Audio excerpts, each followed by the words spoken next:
Bueno, vamos a dar inicio. Bueno, para nosotros desde Nutrinfo, como comentamos ya en el webinar de hace 2 días, es un placer poder ofrecer este ciclo de webinars gratuitos para hacer un poco más amena la cuarentena. Estamos todos en nuestras casas, con ganas de tener contacto con profesionales, con ganas de capacitarnos, con ganas de hacer algo. Y bueno, se nos ocurrió convocar a profesionales destacados que quieran colaborar en esta causa de llevar un poco de capacitación a los hogares. Y bueno, en esta oportunidad nos va a acompañar Raquel Bernácer. Ella es cocinera y es nutricionista, las dos cosas, y una gran comunicadora. Es docente del curso de habilidades culinarias que dictamos en Nutrinfo desde hace 2 años. Y ella es de España, pero actualmente está en Rotterdam, en Países Bajos, no en Holanda, en Países Bajos. Y bueno, te dejo a ti, Raquel, que Muy bien. continúes. Te dejamos avanzar. ¿Perdona, Mariano? Te dejamos avanzar, nosotros desaparecemos. Vale, perfecto. Si me tenéis que interrumpir en algún momento, me decís, ¿vale? Perfecto. Voy a compartir mi pantalla. Vamos a ver.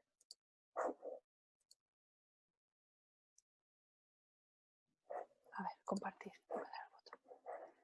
Muy bien. A ver. Estupendo. Bueno, se ve bien, ¿no? Supongo, Eric. Sí, se ve Sí, bien. perfecto. Vale. Perfecto, muy bien.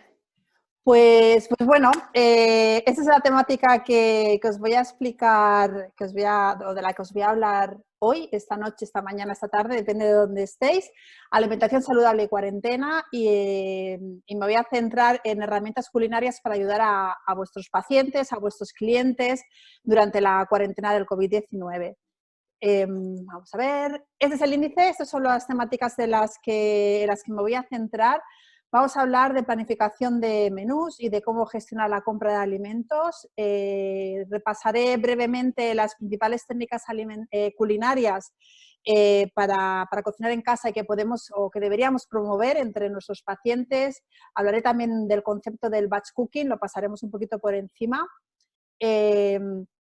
También la importancia de controlar el tamaño de las porciones y de potenciar la variedad de los alimentos. Estamos en casa con la movilidad bastante reducida, con lo cual con el gasto energético más reducido de lo habitual, y es importante bueno, que controlemos lo que estamos comiendo sin, también creo que es importante, sin agobiarnos y sin tener o sin poner la prioridad en el peso, ¿vale? Aquí cada uno también es importante que vosotros como profesionales, cuando tratéis con vuestros pacientes o con vuestros clientes, sepáis dónde poner las prioridades, ¿no? Pero bueno, ahora mismo creo que la situación es lo suficientemente grave como para no tener que estar pensando constantemente en si cojo 1 kilo o 2 durante la cuarentena, aunque es importante el tema del control de las raciones.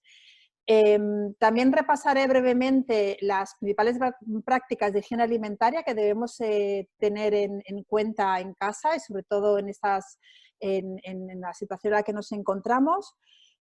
Un breve apunte sobre cocinar y comer en familia para que podamos incluir a los niños en aquellos hogares donde haya niños, y luego os daré algunas ideas de qué cosas podéis hacer por vuestros pacientes o por vuestros clientes para seguir aportándoles valor durante esta cuarentena, ¿vale? Bueno, me presento para los que no me conozcáis.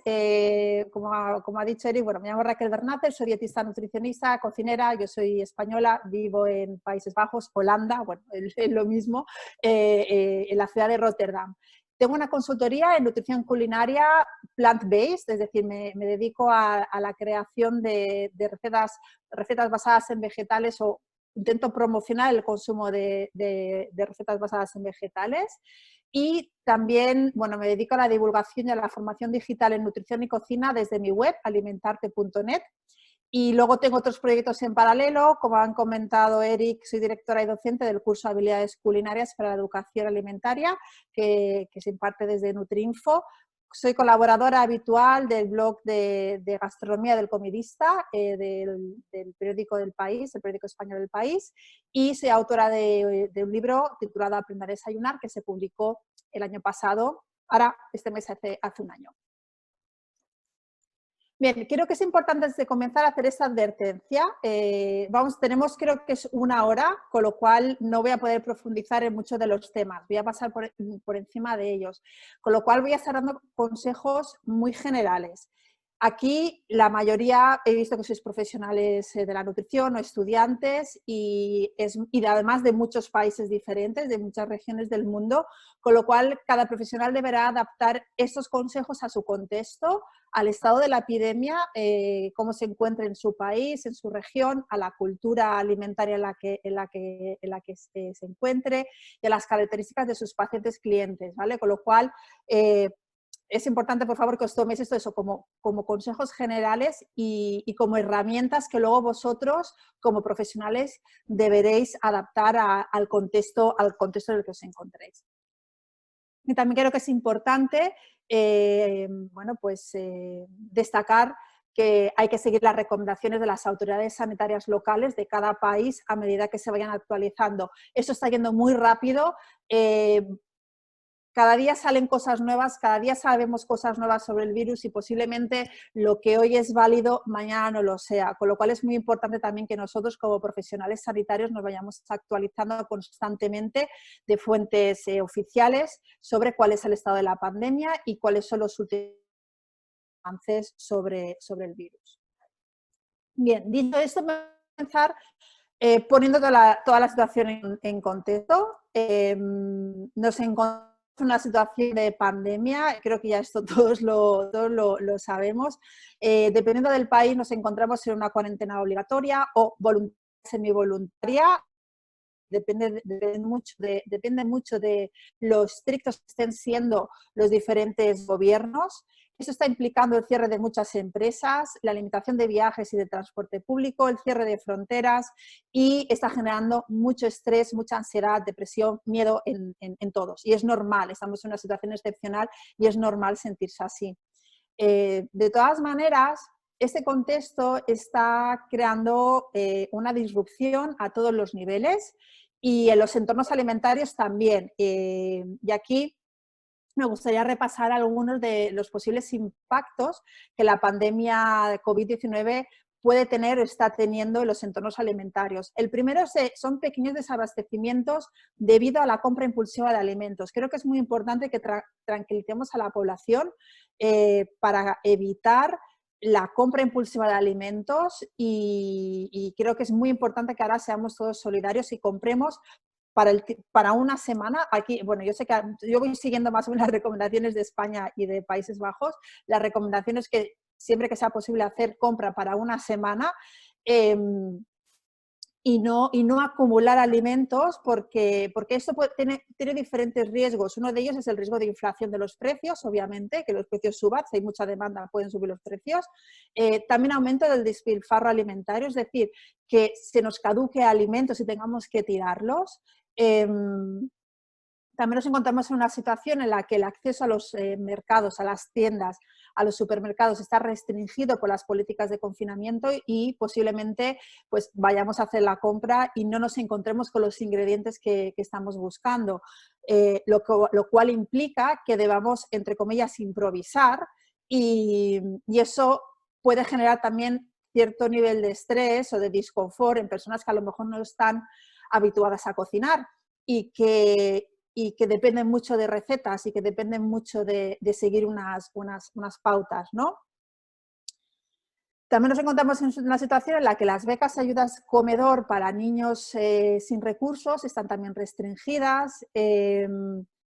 Estamos observando una reducción de los ingresos económicos en toda la población. También es importante destacar que se está buscando en ciertos sectores de la población alimentos precocinados por falta de habilidades culinarias y esto implica un mayor consumo o puede implicar el riesgo de un mayor consumo de alimentos ultraprocesados, porque además son alimentos con fechas de caducidad larga y estamos viendo que esto también se está comprando o se pueden comprar con mayor frecuencia. ¿Y cuál es nuestro papel como profesionales de la nutrición y dietética ante esta pandemia? Para mí es muy claro y es garantizar que la población disponga de recursos prácticos y de información veraz para realizar elecciones alimentarias adecuadas durante el tiempo que dure la pandemia. La verdad es que las recomendaciones, ahora lo veremos, no cambian, es decir, son las mismas que estamos haciendo hasta ahora cuando estábamos en una situación normal. Pero sí que es muy importante que como profesionales de la nutrición intentemos combatir bulos, intentemos basar nuestras recomendaciones en la evidencia científica y no contribuyamos a la propagación de las famosas fake news, sobre todo en temas de nutrición y salud que están saliendo también. Obviamente todos los campos están bien afectados por la pandemia. Os quería comentar, este es un ejemplo de un documento que ha realizado la Academia Española de Nutrición y Dietética con recomendaciones de alimentación y nutrición para la población española ante la crisis sanitaria del COVID-19. Lo podéis descargar desde su web. Yo no sé si en vuestros países, vuestras sociedades científicas de nutrición, de dietética, están trabajando o han trabajado ya en documentos similares. Si es así, es importante que los tengáis a mano y que los sigáis. De todas formas, yo creo que este documento también es aplicable a nivel general. Pero creo que es importante hacer dos comentarios importantes. El primero es que a fecha de hoy no existe un tratamiento nutricional específico para el COVID-19 y que tampoco hay evidencia de que existan alimentos, suplementos o dietas que prevengan o disminuya el riesgo de enfermar por COVID-19. Hay comentarios, hay estudios, hay trabajos que hablan de la vitamina C, del zinc. De todas maneras, mientras no haya evidencia científica, creo que es importante que seamos cautos y que hagamos recomendaciones a la población, a no ser que haya una carencia, obviamente, pero si estamos hablando de población sana, que hagamos una recomendación basada en alimentos. Este documento también puede ser interesante, si lo queréis consultar, es de la OMS y son 12 consejos o 12 recomendaciones alimentarias y nutricionales para la cuarentena. Son muy sencillas y algunas de ellas están basadas en la presentación que os voy a hacer. Las voy a repasar simplemente por encima, pero veréis que son las recomendaciones de siempre, ¿no? Pues planificar el menú, comprar solo lo que se necesite, como había comentado anteriormente, es importante no acaparar, ser estratégico con el uso de ingredientes y priorizar productos frescos. Con esto se refiere a que intentemos utilizar siempre primero los ingredientes que estén a punto de caducar o los ingredientes frescos que estén a punto de ponerse malos, ¿de acuerdo? Porque de esta manera estamos ahorrando dinero y estamos disminuyendo los desperdicios alimentarios. Obviamente hay que cocinar en casa, el batch cooking puede ser una herramienta muy útil para tener una cierta sensación de control, que luego entraré en esto, y cómo almacenar los alimentos también es importante, controlar el tamaño de las porciones y potenciar la variedad de alimentos, tener en cuenta las prácticas de higiene alimentaria, la importancia de disfrutar de comer y cocinar en familia, que ya lo había comentado antes, y luego una serie de recomendaciones nutricionales que, como veis, no cambian mucho: limitar el consumo de sal, limitar el consumo de azúcar, limitar el consumo de grasa, sobre todo la saturada, consumir suficiente fibra, mantener una buena hidratación o una hidratación adecuada y evitar el consumo de alcohol o al menos reducir su consumo. Sabemos que el alcohol es un tóxico, que el consumo y el abuso de alcohol puede comprometer el sistema inmunitario, y precisamente lo que necesitamos ahora es tener un sistema inmunitario fuerte y en condiciones, y eso nos lo va a dar una alimentación variada y equilibrada. Bien, vamos a entrar entonces en estas 6 herramientas que os quiero comentar. Perdona, voy controlando el tiempo. Estas 6 herramientas que os quiero comentar y que creo que os pueden ser muy útiles a la hora de trabajar con vuestros pacientes durante estos días. Vale, comenzamos con la planificación del menú y gestión de la compra de alimentos. ¿Vale? ¿Qué es un menú? Bueno, un menú es un plan. Y planificar un menú consiste en acordar y en escribir todo lo que va a comer una persona o un grupo de personas Aquí os pongo durante una semana porque, bueno, estamos hablando de la situación en la que nos encontramos, la que también nos están recomendando, ¿no? Hacer la compra semanal, con lo cual, si hacemos una compra semanal, lo importante es que anteriormente hayamos planificado qué es lo que queremos comer y de esta manera tendremos una idea de lo que queremos o de lo que necesitamos comprar.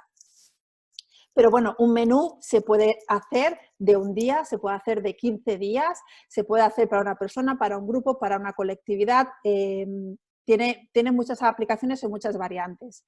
Es importante que el menú se base en guías alimentarias vigentes y que se adapte a las necesidades específicas del individuo o del colectivo al que va dirigido. Obviamente no es igual un menú para escolares que un menú para una residencia de la tercera edad, ¿de acuerdo? En este caso deberéis valorar con quién estáis trabajando y con qué colectivo o con qué tipo de personas estáis trabajando para adaptar ese menú que tengáis que diseñar a sus necesidades. ¿Y cuáles son los beneficios de planificar un menú durante la cuarentena? Durante la cuarentena y fuera de la cuarentena. Estos son beneficios que hemos observado siempre que he recomendado la planificación de menús. Primero, que conseguimos hacer una alimentación más saludable y sabrosa. ¿Por qué? Pues porque básicamente estamos escogiendo, obviamente tenemos que escoger recetas saludables, pero al tener ya una planificación es mucho más fácil seguir una alimentación saludable que cuando tenemos que improvisar, que muchas veces a la hora de improvisar nos dejamos llevar por las emociones, nos dejamos llevar a lo mejor por el cansancio y es mucho más fácil caer en la tentación de alimentos que no sean tan saludables. Nos permite ahorrar dinero y disminuye los desperdicios alimentarios.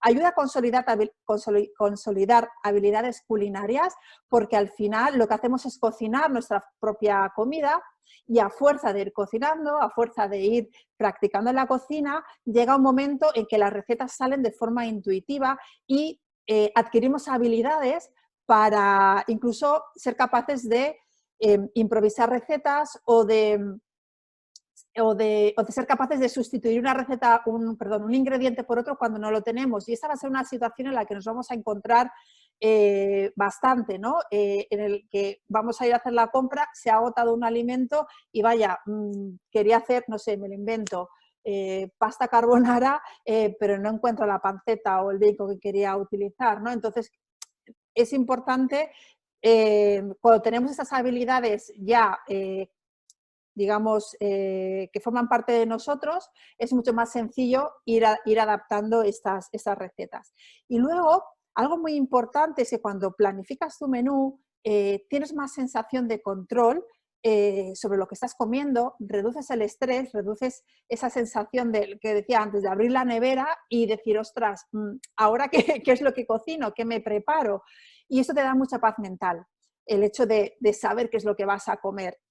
Y creo que esto es muy importante durante la cuarentena, porque ahora mismo estamos en una situación en la que tenemos yo no sé vosotros, pero yo tengo la sensación de que he perdido el control casi de mi vida, y esto nos está pasando a todos, es como que, claro, no podemos salir de casa, no podemos ver a nuestra familia, a la gente que queremos, a nuestros amigos, y es como que hemos perdido el control de nuestra vida.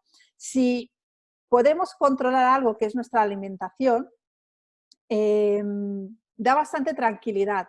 Y de hecho, una de las cosas que se puede hacer, que ahora hablaré de ello, es hacer una lista de los ingredientes que tenemos en casa y es una manera de ver que realmente tenemos, porque el hecho de acumular comida es esa sensación de decir, ostras, ¿qué pasa si se acaba la comida? La comida no se va a acabar, pero mucha gente tiene esa sensación. Si tú te haces una lista de todos los alimentos que tienes en casa, te va a dar más sensación de control y te va a dar más sensación de tranquilidad, de decir, bueno, es que tengo comida suficiente para pasar la cuarentena sin ningún problema. Tenemos aquí una votación rápida. ¿Estáis recomendando planificar el menú durante la cuarentena? A ver qué nos contáis. Bueno, mientras contestáis yo voy siguiendo, ¿de acuerdo? Muy bien. Ah, pues un 92% le estoy recomendando. Muy bien. Perfecto. Estupendo. Pues a ver si lo que os cuento ahora os sirve también para ayudar a vuestros pacientes. Mirad, hay muchas maneras de planificar un menú. Yo os voy a dar esos 5 pasos.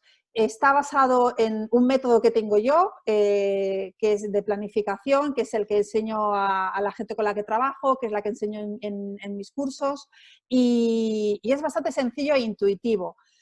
Primero, el primer paso es revisar los alimentos que hay en la cocina. ¿Qué es lo que tenemos? Y es lo que comentaba antes. Si podemos coger y hacer una lista de todo lo que tenemos, nos dará más sensación de control. Y si incluso animamos a que hagan esta lista en base a alimentos proteicos, alimentos farináceos integrales, por ejemplo, legumbres, alimentos frescos, condimentos, aceites para cocinar.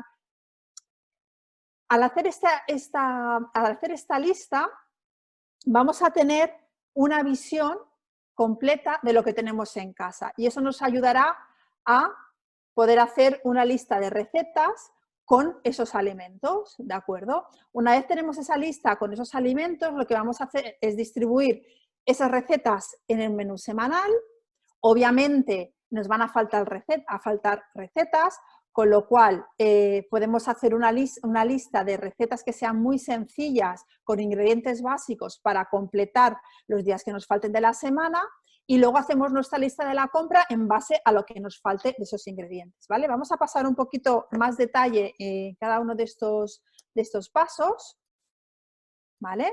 Bien, ¿y cómo lo hacemos? Bueno, revisar los alimentos que hay en la cocina, obviamente anotarlos en un papel. Y mirad, yo antes que me he levantado porque yo este ejercicio lo hice hace 2 semanas y la verdad es que, como os comentaba, yo lo tengo aquí, o sea, para enseñároslo, ¿vale? Esta es mi lista de ingredientes que he ido y voy tachando a medida que voy terminando cosas. Eso me ayuda mucho a la hora de planificar el menú, qué es lo que quiero cocinar, ¿vale? Me marco además qué alimentos son los que van a caducar antes y les doy prioridad a esos alimentos, ¿vale? Los agrupo por tipología, por alimentos proteicos, alimentos farináceos, aceites y condimentos, vegetales congelados, frescos, incluso tengo una lista de alimentos, preparaciones congeladas. A mí me gusta mucho cocinar y congelar. Entonces tengo pues lentejas con berenjena, puré de calabacín y todo eso también lo tengo anotado y me ayuda a la hora de planificar, de decir, bueno, pues este día lo que voy a hacer es sacar un tupperware de lentejas y eso es lo que voy a comer ese día, ¿vale? Y lo que os comentaba, es importante identificar los que están más cerca de la fecha de caducidad para priorizar su uso. Una vez tenemos esta lista, lo que podemos hacer es anotar qué recetas queremos preparar con esos ingredientes, ¿de acuerdo? Y es importante que la situación en la que nos encontramos hoy en día, ahora, en estos días, es que prioricemos recetas sencillas, ¿vale? No creo que a ver, por un lado, mucha gente va a depender mucho de la situación personal, ¿vale? Va a haber personas que están en casa y van a tener más tiempo para cocinar. Y va a haber personas que no. ¿Por qué? Pues porque tienen que seguir trabajando, porque es que además tienen que estar con los niños, porque además tienen que cocinar, ¿de acuerdo? Entonces tenemos que buscar la manera de que la cocina no se convierta en una carga y todo lo contrario sea un momento de disfrutar. Con lo cual, recetas sencillas para mí sería lo prioritario. Y luego, identificar qué recetas podemos improvisar. A lo mejor podemos hacer los salteados, que ahora los veremos, ¿no? Los salteados son una técnica fantástica para aprovechar restos de ingredientes, restos de verduras, restos de hortalizas, restos de carne o de pescado, restos de legumbre, de pasta, de arroz, que lo pones todo junto en la sartén con un poquito de aceite, unas especias, sal y tienes ya un plato en un momento, ¿vale? Entonces, improvisar este tipo de recetas también puede venir muy bien. Bueno, entonces, hacemos esta lista y empezamos planificando el menú con esas recetas y las distribuimos a lo largo de la semana. De nuevo, importante tener en mente que aquellas recetas las que utilicemos ingredientes que vayan a caducar pronto, ponerlas al principio de la semana, ¿vale? Porque si las ponemos al final no nos van a llegar los ingredientes. Bien, como os decía, distribuimos estas recetas en el menú semanal, ponemos al principio las recetas con estos ingredientes que ya tenemos en casa. Si podemos cocinar algunas recetas y congelar, esto nos puede venir muy bien, que esto lo hablaremos luego en la parte de batch cooking. Importante favorecer la variedad y evitar repetir ingredientes de un día para otro. Si cocinamos, por ejemplo... pero, un momento, acabo y ahora os explico. Pero no pasa nada por comer la misma receta 2 veces la misma semana, ¿vale? Hasta ahora había como una tendencia, no sé si a vosotros os pasaba, pero a mí mucha gente me decía que se aburría de comer siempre lo mismo y en realidad no están comiendo siempre lo mismo, están buscando constantemente recetas diferentes, ¿vale? Creo que para evitar ese estrés de aburrimiento, obviamente es importante identificar las recetas que más nos gustan, aprenderlas y luego poder hacer variaciones, ¿vale? De forma que al final, o sea, cuando distribuimos estas recetas en el menú, intentemos que de un día para otro no tengamos el mismo ingrediente. Por ejemplo, pues un día no tengamos, si un día hacemos una ensalada de lentejas, pues al día siguiente no tengamos lentejas estofadas, ¿no? Las pongamos 2 o 3 días más tarde. Eso es importante para que tengamos la sensación de variedad y que no nos dé esa sensación de que nos estamos aburriendo. Pero, de nuevo, no pasa nada si yo me saco un tupper del congelador de lentejas, si me las pongo el lunes y me como la mitad, me puedo comer el miércoles o el jueves la otra mitad, ¿vale? Bien, ya hemos distribuido las recetas, ¿no?, en el menú de lo que hemos decidido hacer con los ingredientes que tenemos en casa, pero posiblemente no nos baste para cubrir todo el menú y tengamos que llenar días con más recetas. Bueno, pues aquí es cuando decidimos qué nos apetece cocinar y escogemos también recetas sencillas. Puede ser un buen momento para aprender recetas nuevas, pero también, ojo, que en la situación en la que nos encontramos, yo no me aventuraría a recomendar recetas muy complejas o con ingredientes muy extraños. Intentaría recomendar recetas con ingredientes básicos, con ingredientes que sean típicos de nuestra región, de la temporada en la que nos encontramos, para que sean fáciles de encontrar y las personas luego no se frustren a la hora de intentar hacer la compra, ¿vale? Y una buena idea puede ser pues buscar ideas en blogs, en redes sociales, como en Pinterest, en Instagram. Aquí podemos encontrar muchísimas recetas y bueno, y acabar de rellenar el menú semanal, ¿vale? Entonces ya tendríamos todo nuestro menú completo. Ya tenemos nuestro menú completo y ¿qué es lo que toca? Bueno, pues de aquellos ingredientes que no tengo en casa, pues tengo que hacerme una lista de la compra, ¿vale? Y es interesante mantener una lista de la compra que sea activa. ¿A qué me refiero con una lista de la compra activa?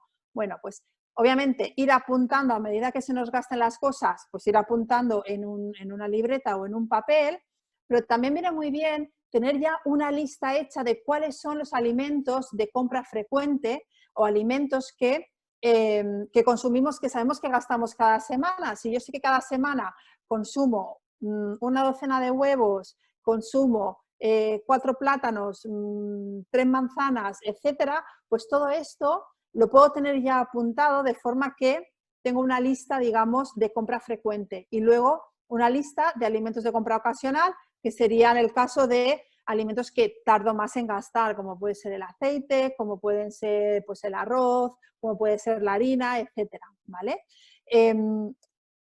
Claro, la situación en la que nos encontramos ahora es un tanto peculiar y claro, es posible que solo podamos salir a hacer la compra una vez a la semana, con lo cual hay que pensar muy bien esa lista de la compra. ¿Y qué es lo que vamos a priorizar? Bueno, pues empezaremos con frutas y vegetales de larga duración. ¿A qué me refiero con esto? Bueno, pues eso, frutas y vegetales que duren bastante en la nevera o fuera de la nevera. Estaríamos hablando, esto cada uno en su región, y dependiendo de la temporada, es importante que identifique cuáles son. Pero si yo pienso en España o en Europa, pues estaría hablando de manzanas, que bueno, pues supongo que en Latinoamérica también hay, pero bueno, entiendo que allí tenéis más variedad de frutas y de hortalizas y que quizás tengáis también otro tipo de productos que aguanten mucho tiempo fuera de la nevera o dentro de la nevera y con lo cual podáis proponérselos a vuestros pacientes, ¿no? Pero lo que os decía, pues aquí, pues eso, peras, manzanas, plátanos, patata, calabacín, todo este tipo de vegetales que aguantan muy bien una semana en casa. Las frutas y las verduras congeladas también son un muy buen recurso y me parece muy buena idea tener siempre en el congelador alguna verdura, alguna fruta congelada. Las frutas las podemos utilizar para hacer smoothies, incluso frutas frescas que podemos congelar nosotros, como el plátano, el mango o los arándanos, que congelan muy bien y es una manera de salvarlos cuando están muy maduros, ¿no? Los congelamos y los tenemos ahí listos para smoothies, por ejemplo, para batidos. La legumbre seca o en conserva. La legumbre seca siempre va a ser más barata que la legumbre en conserva, pero implica saber cocinarla. Cocinar la legumbre seca no tiene mucho misterio, simplemente hay que dejarlas en remojo la noche anterior, con excepción de la lenteja, para que se hidraten bien, para que se inactiven los antinutrientes y para que se cocinen bien al día siguiente. Y luego necesitan, dependiendo del tipo de legumbre, más o menos tiempo de cocción y también dependiendo si tenemos una olla a presión o no. Pero bueno, lo más práctico para muchas personas es la legumbre en conserva. Y si tenemos pacientes que no sean muy hábiles en la cocina, va a ser la opción a escoger, ¿de acuerdo?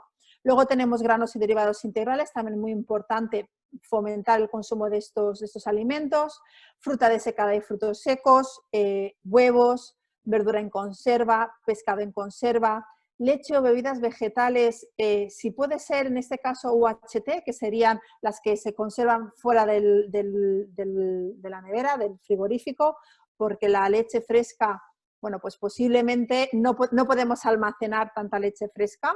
Y luego en el caso de carnes, pescados, tofu, tempe, proteínas vegetales, mi recomendación aquí sería congelar en porciones individuales para que luego se descongelen más rápido, ¿de acuerdo? Y ese tipo de productos, prepararlos de forma muy sencilla, a la plancha, al horno, en preparaciones que no requieran demasiada complejidad. Bueno, pues como os comentaba y en resumen con el tema de la compra, valorar cuáles son las frutas y verduras de tu región, que más tiempo aguanten sin estropearse.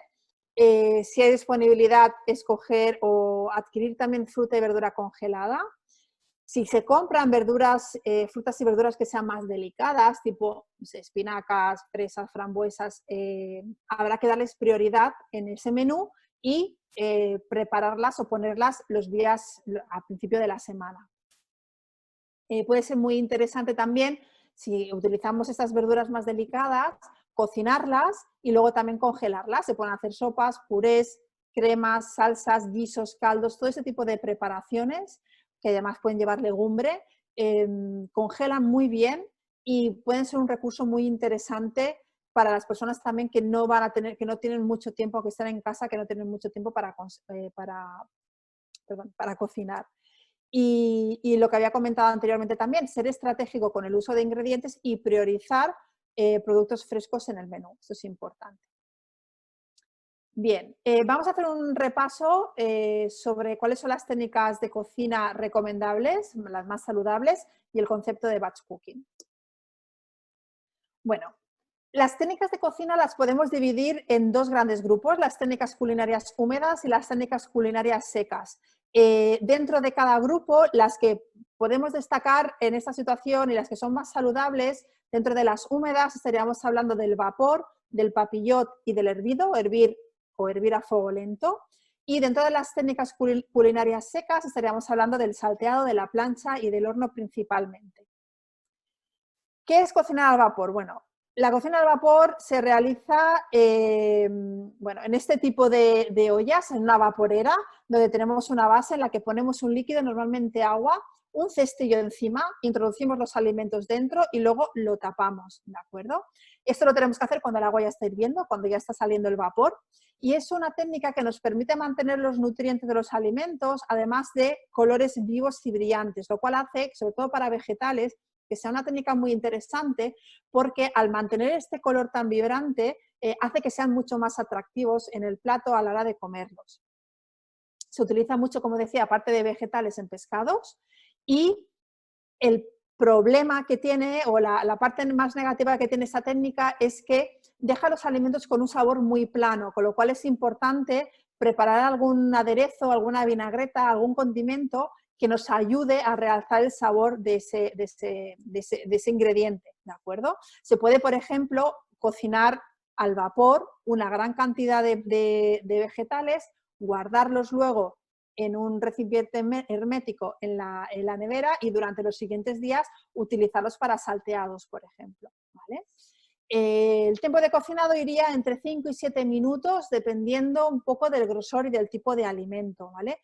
Yo creo que aquí lo que os recomendaría es que, sobre todo si estáis haciendo vegetales al vapor, tipo zanahoria, brócoli, patata, es cuando lleven más o menos unos 4 minutos, dependiendo también de lo grande que lo hayáis cortado, con un cuchillo es pinchar, ¿vale? Si pinchamos y sacamos el cuchillo y se nos queda el alimento cogido, es que todavía está un poco crudo. Si pinchamos y sacamos el cuchillo y se nos queda el alimento en la olla, es que se nos ha pasado de cocción, ¿vale? Entonces el punto es pinchar, tiene que aparecer cierta resistencia al cuchillo a entrar en el alimento y cierta resistencia al salir, ¿de acuerdo? Es un poco entre y entre. Si no tenemos olla al vapor, que esto puede ocurrir bastante, porque bueno, es un utensilio que ocupa bastante espacio y no todo el mundo tiene vaporera, ¿vale? Una alternativa para cocinar al vapor es con una olla normal, cogemos una olla normal, le ponemos unos 2 dedos de agua, la tapamos y la llevamos a ebullición y cuando empieza a hervir introducimos los vegetales sin amontonarlos, intentemos que no queden amontonados. Y tampoco quedarían cubiertos por el agua, ¿eh? Quedarían, pues eso, un dedo más o menos. Volvemos a tapar y con la ebullición del agua, ese alimento se cocina también al vapor, ¿vale? Y más o menos lo dejaríamos el mismo tiempo. El papillot es otra técnica que recuerda bastante al vapor. Bueno, de hecho es una técnica que podríamos decir al vapor, porque también el alimento se cocina con su propio agua de constitución y lo que hacemos es envolver el alimento en un ambiente que queda cerrado hermético. Podemos utilizar papel de aluminio, podemos utilizar papel encerado sulforado, podemos utilizar utensilios de silicona específicos para cocinar el papillot y funciona muy bien para pescados y vegetales.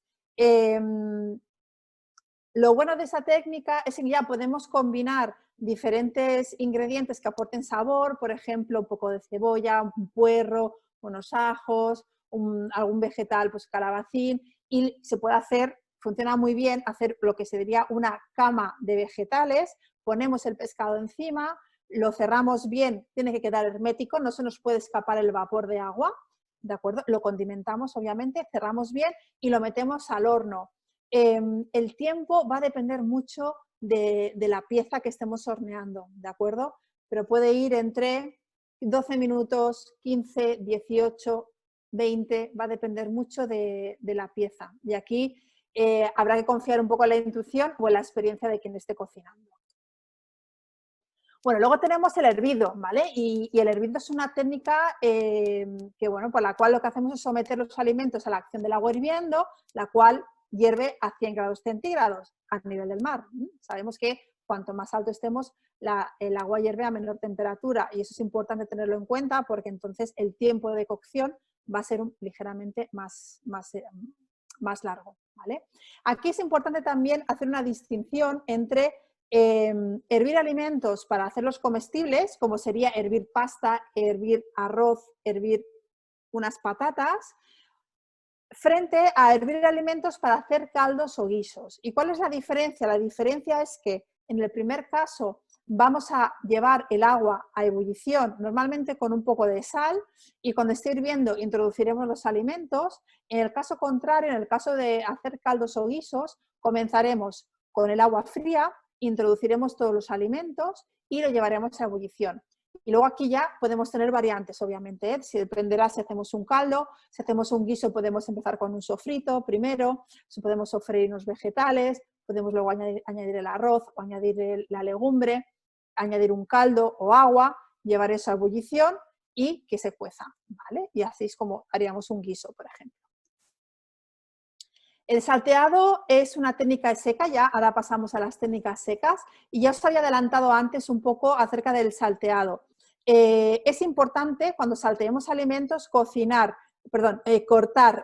los alimentos, los ingredientes en piezas pequeñas, en piezas que sean todas más o menos del mismo tamaño, y lo que vamos a hacer es cocinar esa mezcla de alimentos a fuego vivo, en un medio graso, es decir, tiene que haber aceite, va a estar destapado y no vamos a añadir ningún líquido. Podríamos añadir un líquido al final si queremos potenciar un poquito el sabor, pero la idea es que el salteado no añadimos ningún líquido.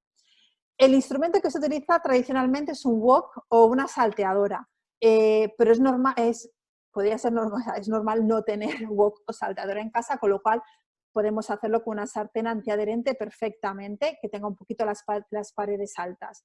Y como os comentaba antes, el salteado es una técnica que funciona muy bien con vegetales, con carnes, con pescados, y a las que luego, una vez ya tenemos el salteado hecho, le podemos añadir arroz cocido, granos, quinoa, espelta, podemos añadir pasta, podemos añadir legumbre, y es una forma de hacer platos muy completos que quedan muy buenos, porque luego además podemos condimentar con diferentes hierbas aromáticas, con diferentes especias, y que permiten mucha improvisación. Para mí es una de las mejores técnicas para acabar con los restos que tenemos en la nevera, ¿vale?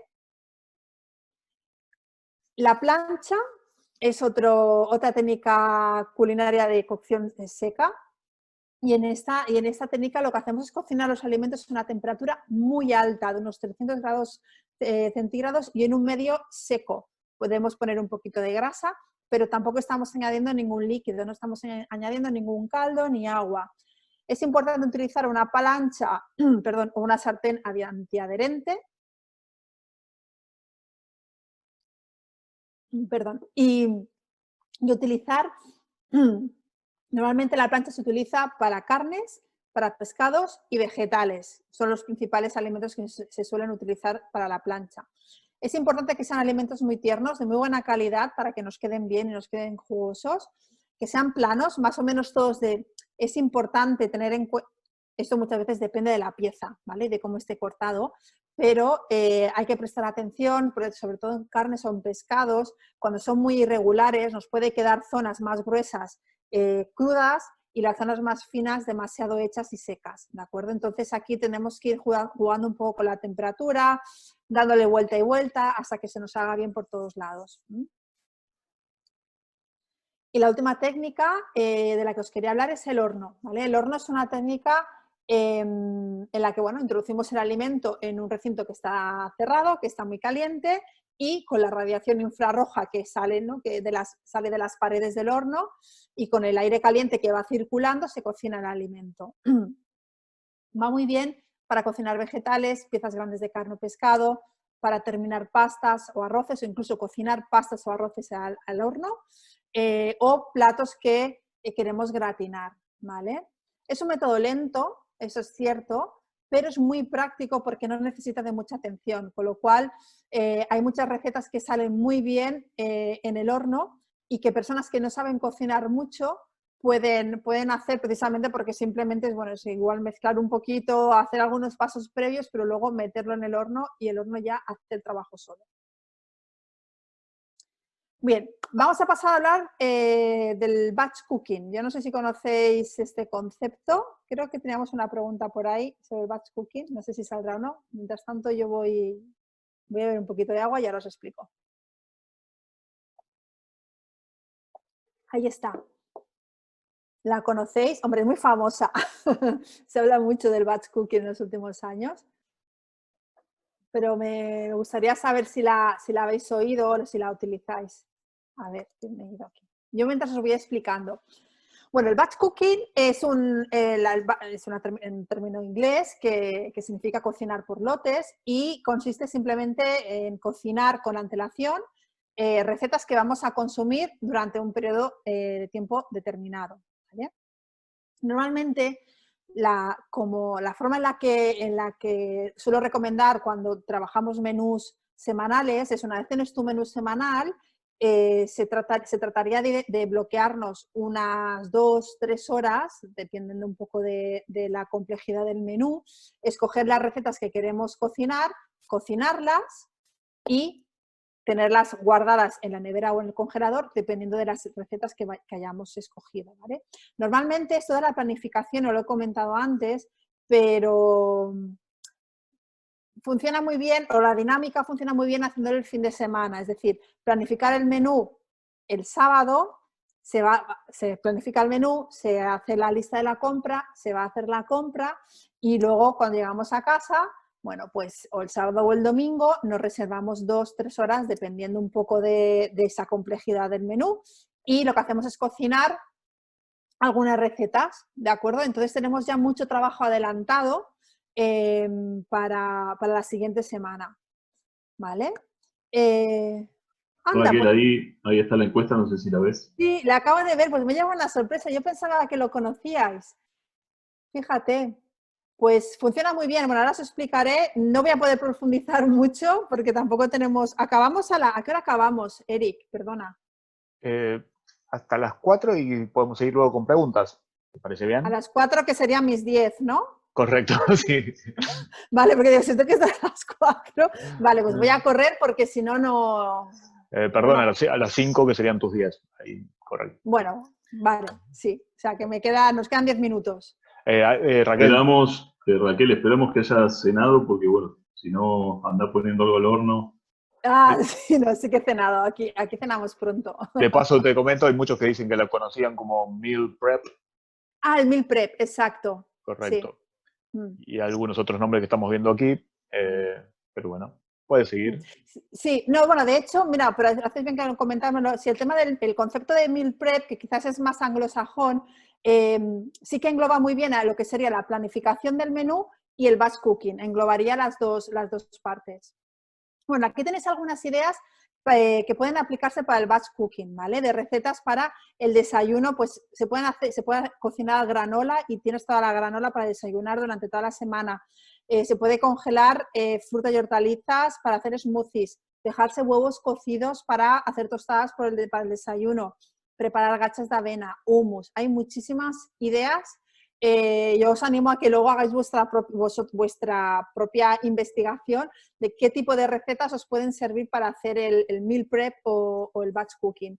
De comidas y cenas, pues dejar cocinados arroz, quinoa, cuscús, bulgur, pasta, patatas, vegetales asados, aliños para ensalada, todo lo que podamos adelantar el fin de semana para el resto de la semana nos va a ahorrar tiempo y nos va a dar esa paz mental, ¿no? Porque ya tendremos cosas cocinadas y ya sabremos qué vamos a comer. Bueno, importante, el almacenamiento de los alimentos cocinados siempre en recipientes aptos para uso alimentario y esto es importante porque muchas personas intentan tirar a lo más barato, pero es muy importante que escojamos utensilios de plástico, de metal o de vidrio, esto ya es muy personal, pero que sean aptos para uso alimentario. También muy importante enfriar los alimentos en menos de 2 horas y luego meterlos en la nevera o en el congelador. Y muy importante, etiquetar los recipientes, por favor, con la receta y con la fecha de envasado, la fecha en la que lo hemos metido en el congelador, ¿vale? Porque esto nos dará también esa capacidad de poder ir sacando recetas o platos o preparaciones que vayan a caducar antes. Bueno, el tema de las porciones y la variedad de los alimentos.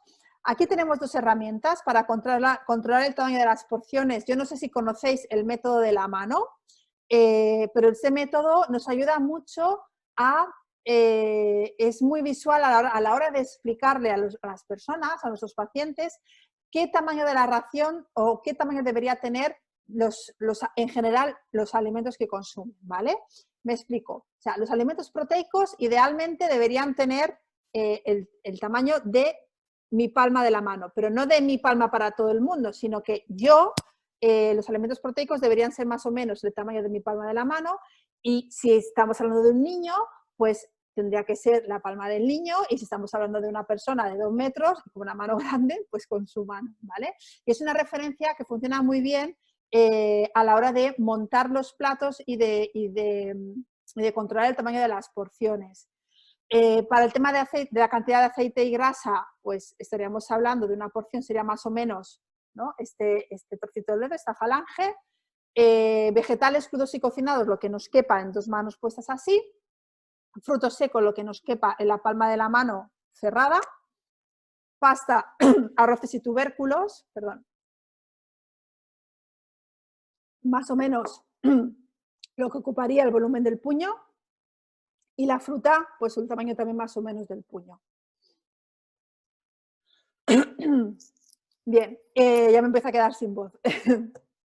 Bien, en cuanto a la variedad de alimentos, el plato de Harvard es una herramienta que funciona muy bien para hacerle ver a nuestros pacientes cómo debería distribuir un plato, ¿no? Que la mitad del plato sea de vegetales, 1/4 de farináceos y 1/4 de elementos proteicos de buena calidad. Eso es importante también aclarar que estamos hablando de una herramienta, es decir, no es obligatorio, porque a mí me ha llegado muchas personas que se agobian y se estresan con esto de tener que pensar cada día qué verdura ponen, qué farináceo ponen y qué proteico ponen en su plato, y pueden perfectamente coger pues la ración de la mañana y de la noche, ¿no? De la comida y de la cena, ponerlas juntas en la comida, por ejemplo, y luego las 2 proteicos en la noche y hacer un plato de arroz con verduras para comer y para cenar un salmón con brócoli, por ejemplo, ¿vale? Vale, en cuanto a prácticas de higiene alimentaria, es muy importante y sobre todo ahora sabéis que una de las medidas de prevención del COVID-19, del virus, es lavarse las manos constantemente, con mucha frecuencia y sobre todo ahora cuando preparemos alimentos. No hay evidencia de que el coronavirus se transmita a través de los alimentos, ¿de acuerdo? No disponemos de evidencia, con lo cual, podemos estar relativamente tranquilos. Y lo que tenemos simplemente es que aplicar las mismas normas de higiene alimentaria que estábamos aplicando hasta que apareció la pandemia, ¿de acuerdo? Lavarse las manos con frecuencia, mantener la cocina limpia y los utensilios limpios.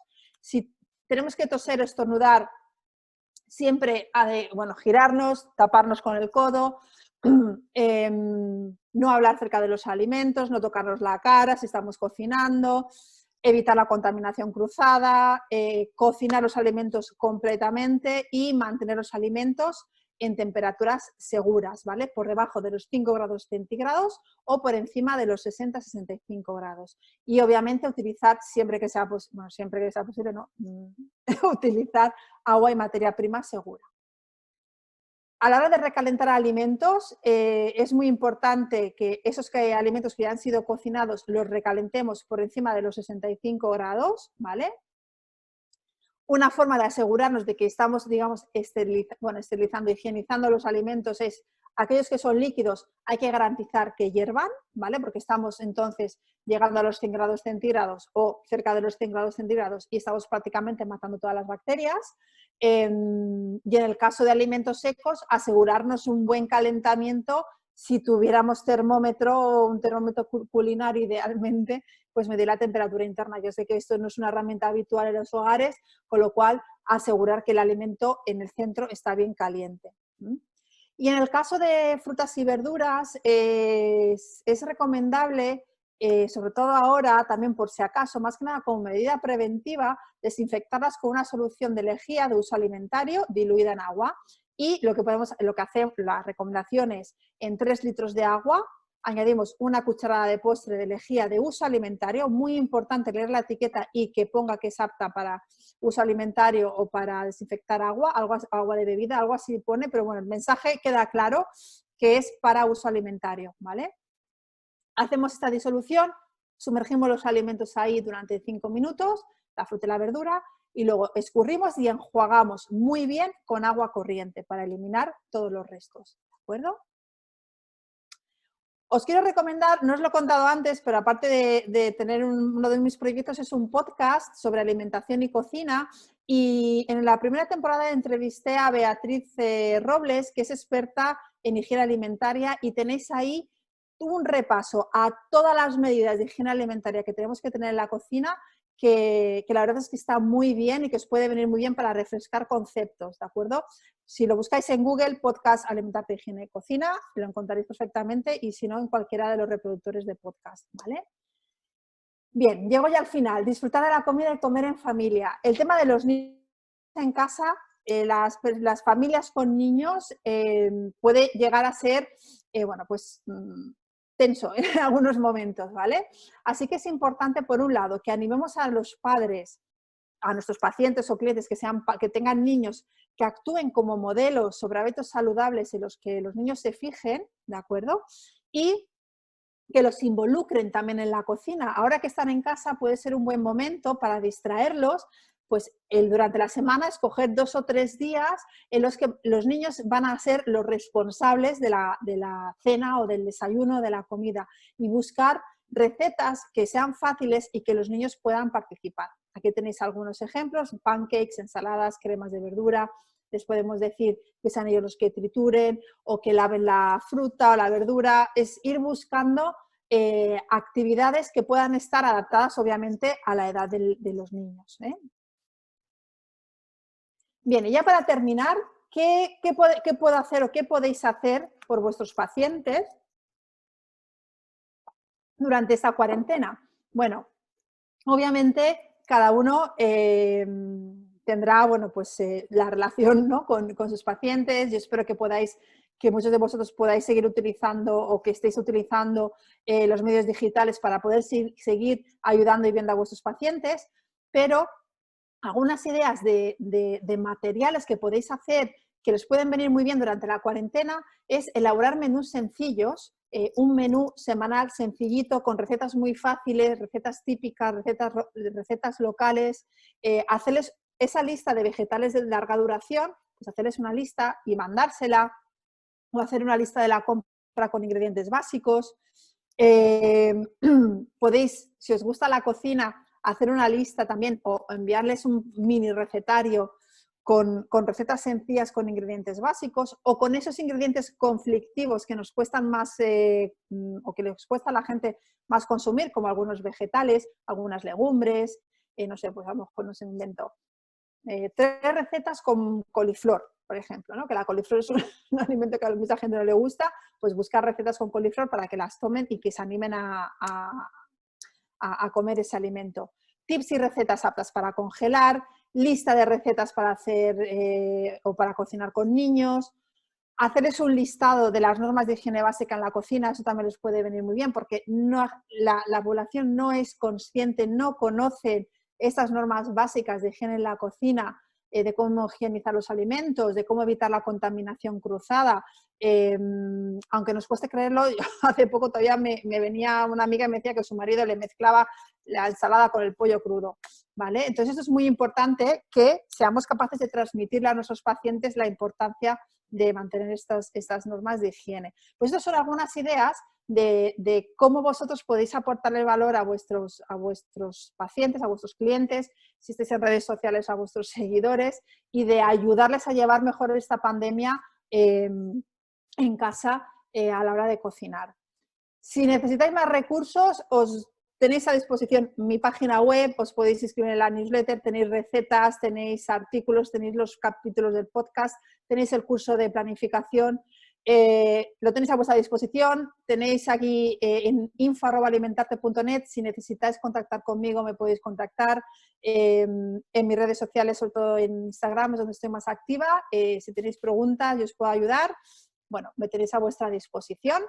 Así que nada más, muchísimas gracias. Espero que tengamos tiempo para las preguntas, Eric. Y ya no. Ah, sí, sí, claro que sí. ¡Ah, qué susto! Bueno, ¿qué les pareció? A ver qué dicen en el chat. Ay, sí, mirad, Ahí, exacto. Eric, Raquel, ahí lancé una votación también.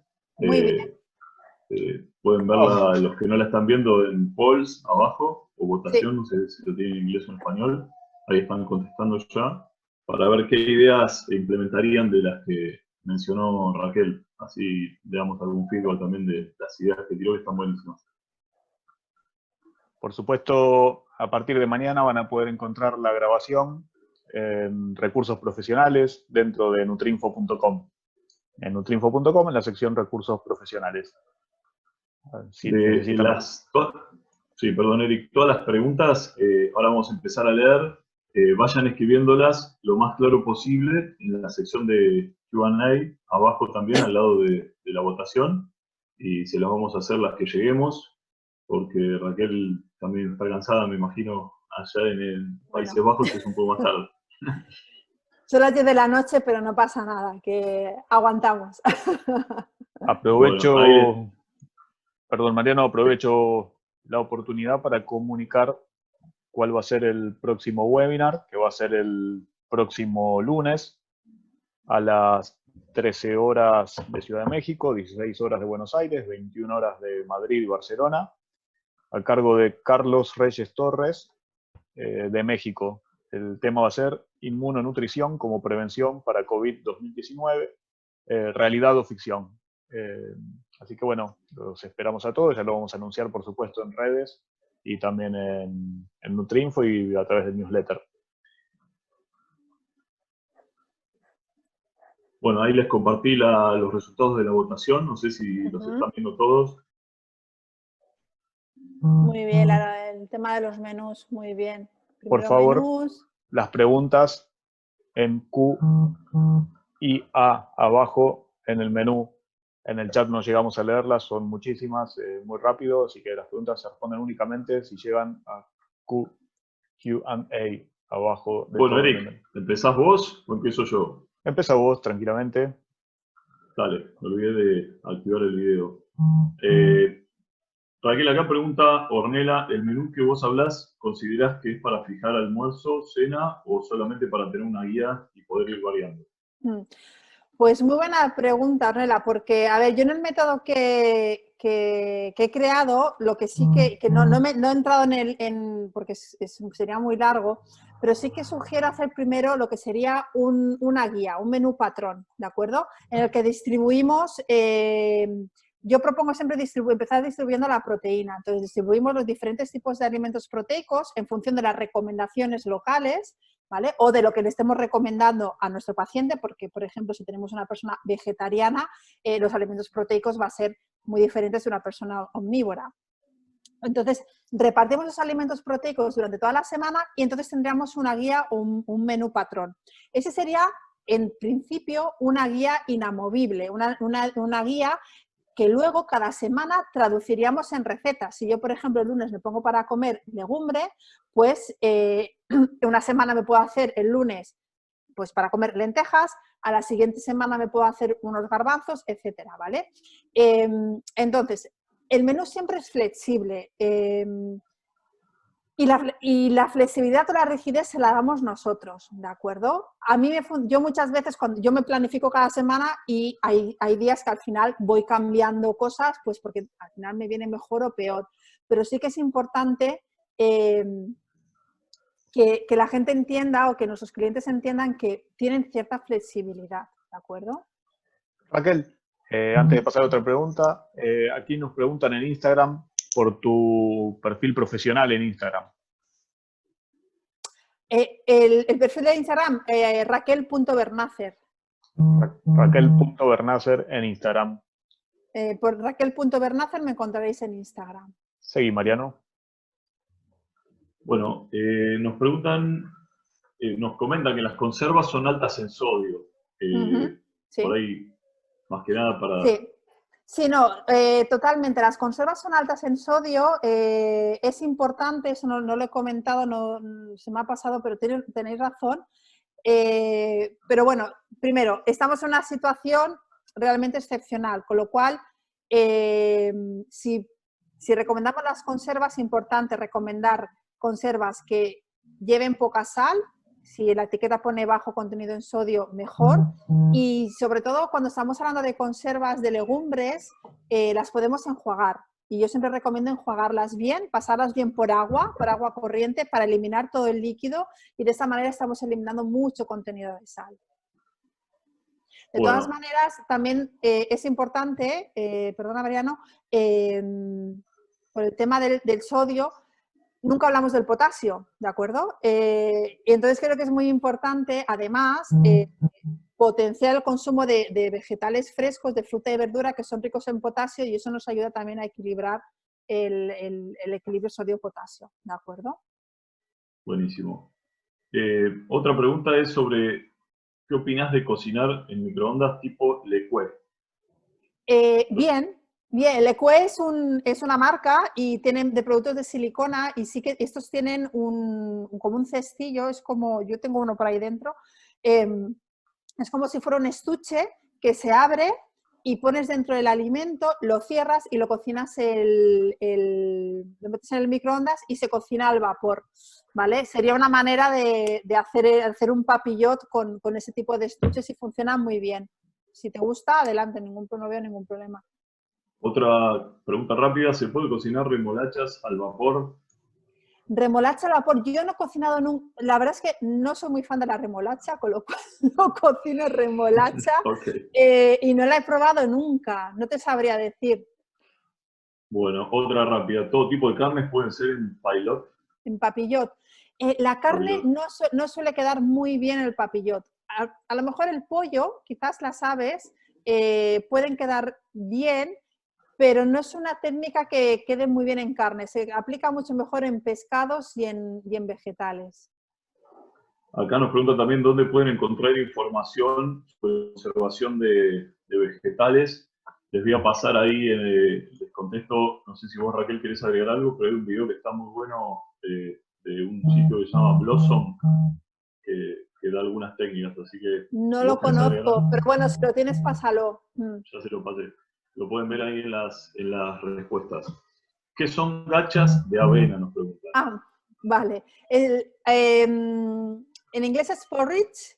Yo no sé si a lo mejor en Latinoamérica habláis del porridge, pero bueno, es la avena, copos de avena, los que los ponemos en agua, en leche, en bebida vegetal, los cocemos y eso te hace como una masa, te queda, bueno, en castellano decimos, en España decimos gachas, en inglés sería el porridge. No sé si así está claro.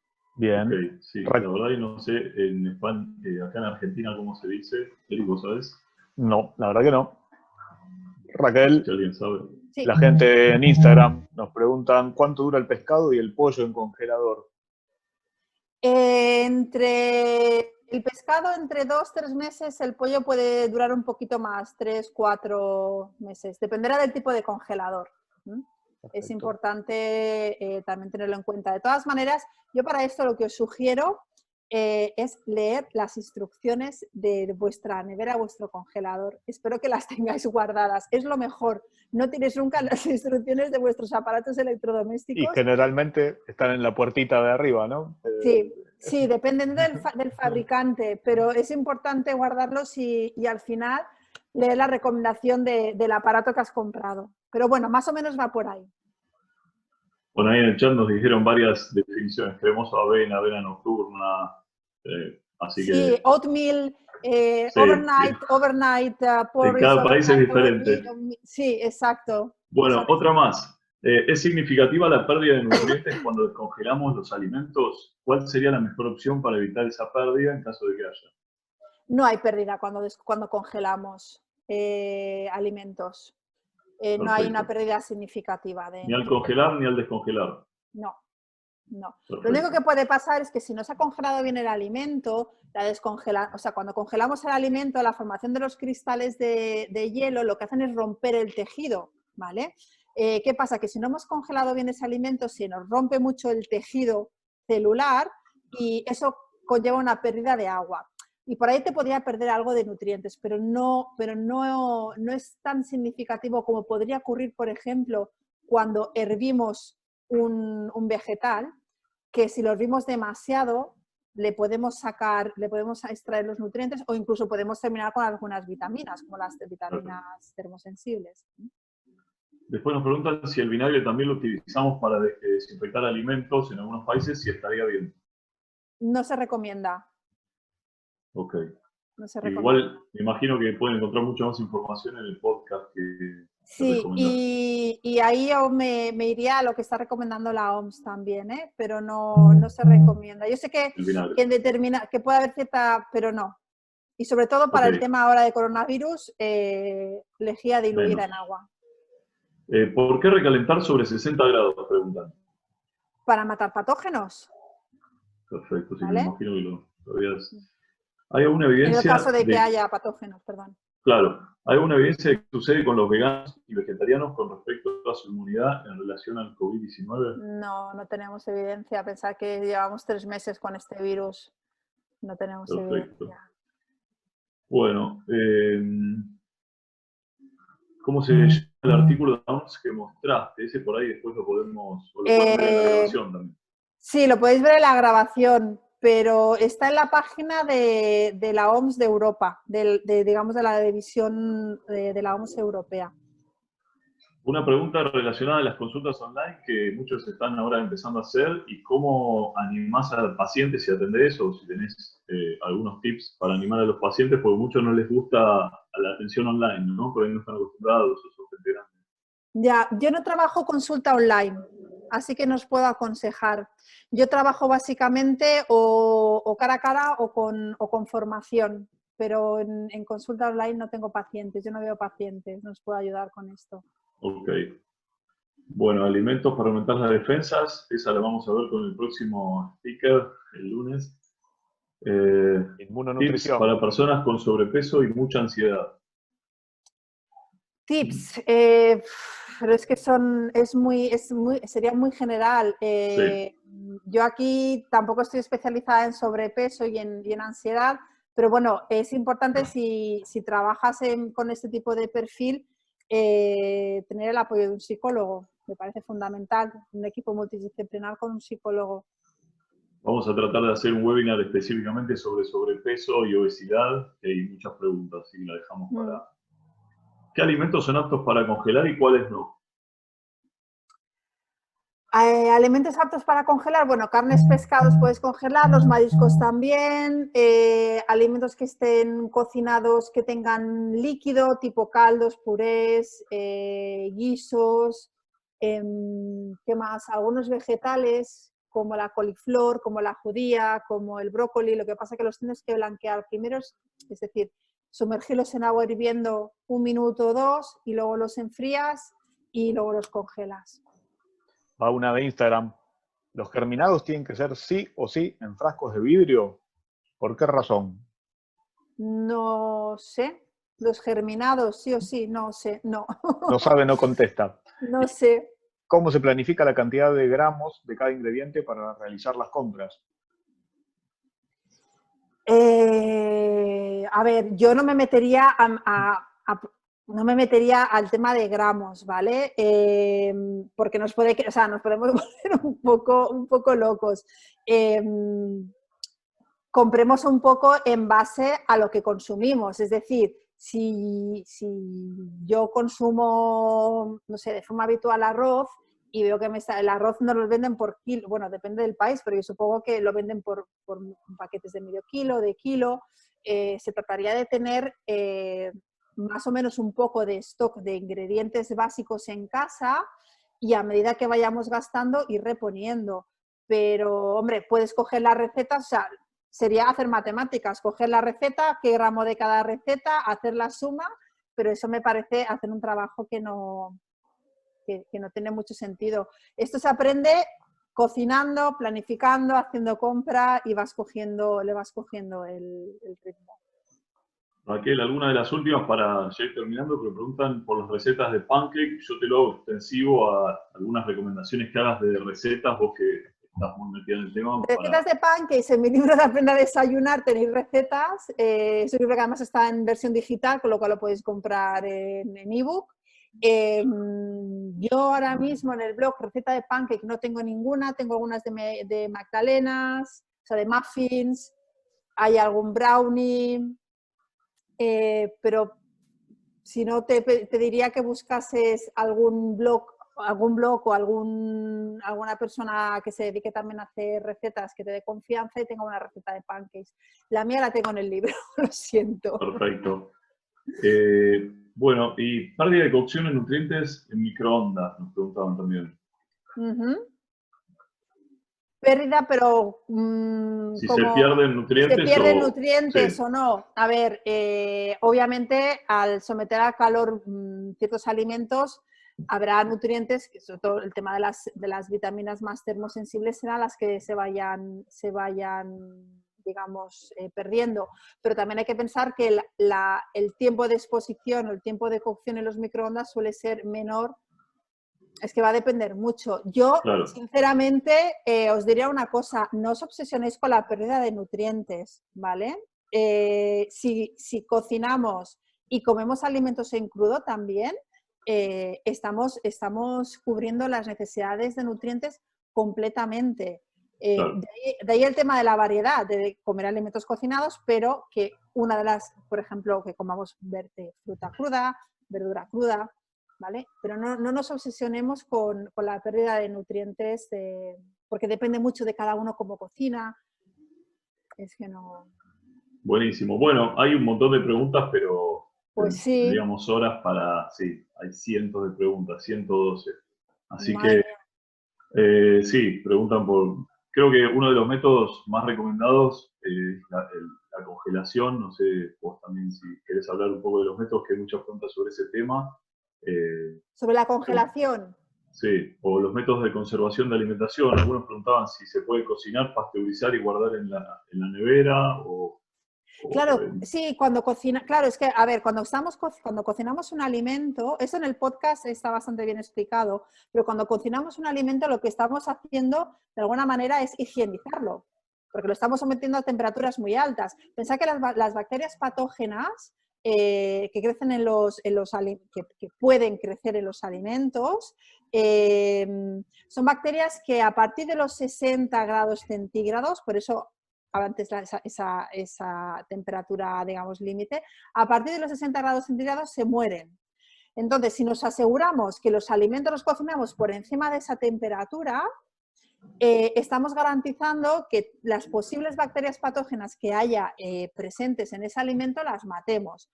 Cuando hemos cocinado el alimento, nos aseguramos de enfriarlo bien, de meterlo en un recipiente que esté limpio, lo tapamos y lo metemos en la nevera por debajo de 5 grados centígrados, por debajo de esa temperatura sabemos que el crecimiento bacteriano se ralentiza, es muy bajo, y lo que hacemos es conservar el alimento. Cuando sacamos el alimento y lo volvemos a calentar, es importante superar esos 60 grados, porque si nos ha quedado algún bichito por ahí vivo, nos garantizamos que lo matamos de nuevo.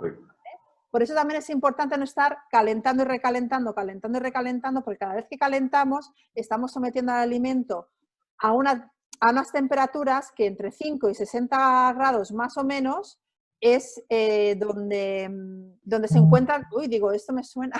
Habéis puesto aquí mi cuenta de Instagram. Son las temperaturas en las que se encuentran más cómodas las bacterias y crecen. Por eso tenemos que evitar que los alimentos estén calientes a esas temperaturas mucho tiempo, ¿vale?